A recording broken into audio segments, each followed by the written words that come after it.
So this one sister's going to ask a common question that a lot of black people have asked about, the white supremacists. And, as black people, we try to live our lives, do what, we do to make it.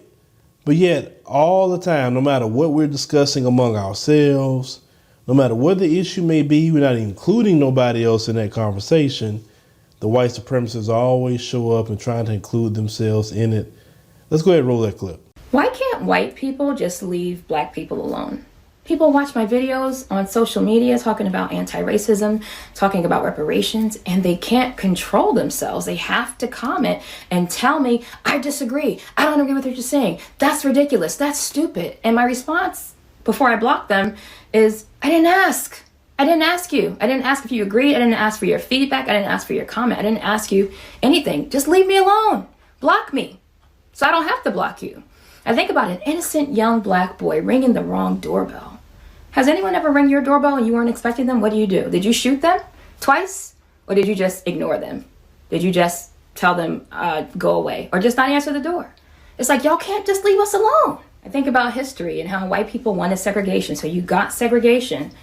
And then as black communities began to thrive, you got angry and you came and destroyed our communities. Like, just leave us alone. Why is that so hard for you? It's because you have that overseer gene in you. You have that overseer lineage from slavery, from colonialism and imperialism, and you just can't leave us alone. You think you own us. You think you have to control us all the time because you're entitled to that. And you're not. You're like a toxic, manipulative boss.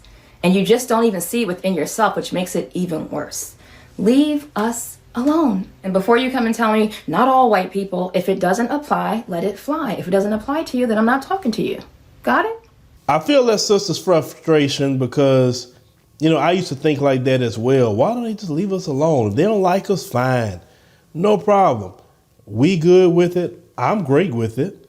Just leave us alone. But what I've learned is they can't help themselves. I think about history and how white people wanted segregation. So you got segregation.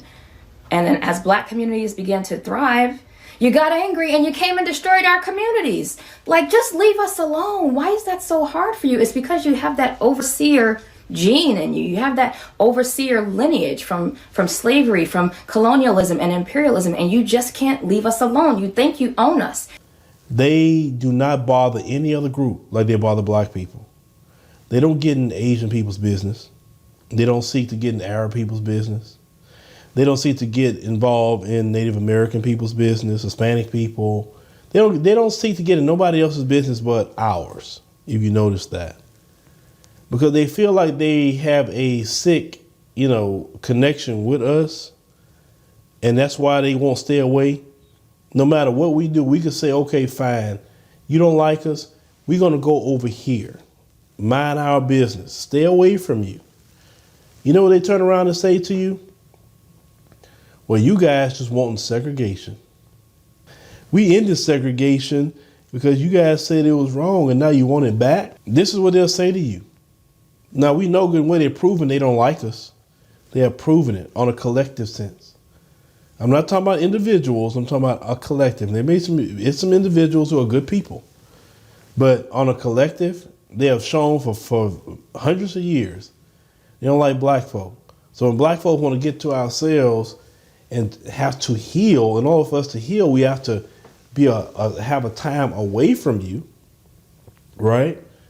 We can't have that time to heal because you coming in the mix of our discussions of healing. You think you have to control us all the time because you're entitled to that. And you're not. You're like a toxic, manipulative boss. And you just don't even see it within yourself, which makes it even worse. Leave us alone. And before you come and tell me, not all white people, if it doesn't apply, let it fly. If it doesn't apply to you, then I'm not talking to you. That's why I've told you, just before I've learned personally, you cannot heal while in Babylon. You can't. You have to get out of Babylon to heal.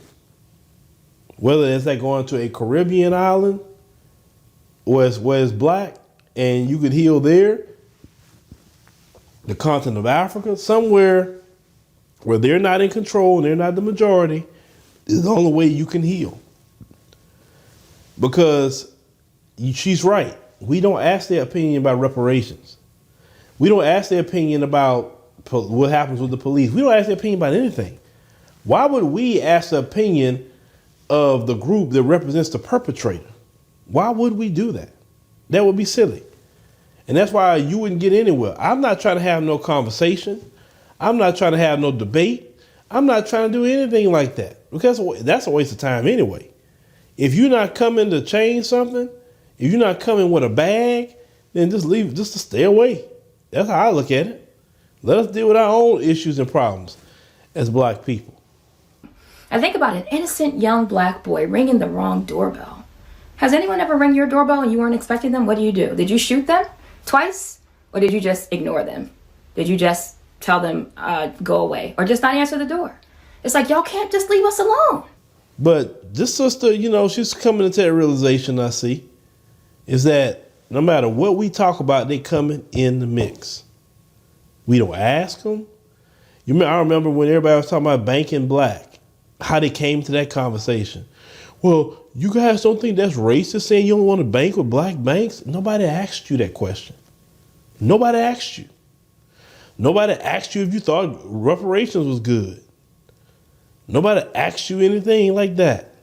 Just like when people be asking them questions, well, the majority of them don't agree with reparations. And the majority of them didn't agree with black people getting off the plantation either. And the majority of them didn't agree with black people getting out of Jim Crow. They didn't agree with that either. Like when did we start listening to them about our freedom? Please. If we say we need our freedom, we got to go get that. It's just that simple. You don't look at them and see what they think about it. Once again, the perpetrator don't get to have no determination on what the victim view as freedom and justice. Let me know what y'all think about what our sister's talking about here, because she's spot on. And I know many of you have felt that way. It's that we having conversations, mind our business, and here they come interjecting in it. We don't care if you disagree. We don't care if you halfway agree. Just if you want to do anything, just pass up, be supportive. That's it.